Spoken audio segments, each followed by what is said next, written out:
Hey friends, if you wish to use File Explorer in Windows, then please watch this video.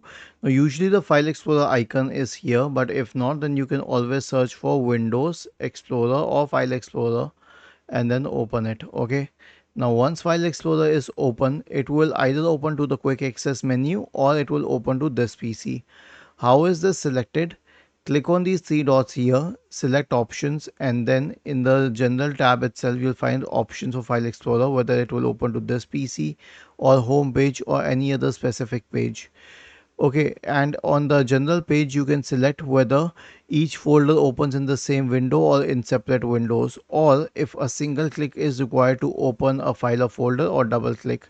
This will be applicable to the entire system because File Explorer is not simply Explorer, it impacts the properties of all files and folders.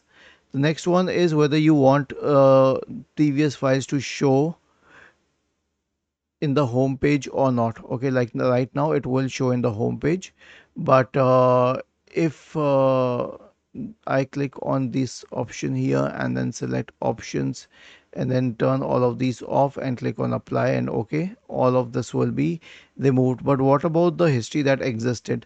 So click on options and select clear and it will clear the history as well. Now, other than this, if we go to the options page and select view, we'll find a lot more options here.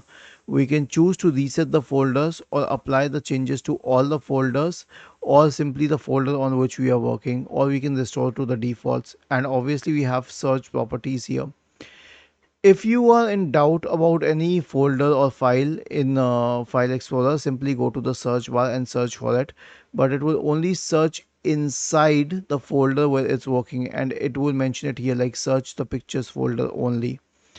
On the list on the left hand side, we have icons like desktop, downloads, and documents, and pictures, and music, and videos. So these are all quick access icons, and obviously you can go to this PC to access your drives. Was this helpful? If yes, then please subscribe to the channel. If not, then let us know in the comment section of the video on how we could help you further. Thank you for watching this video and have a nice day.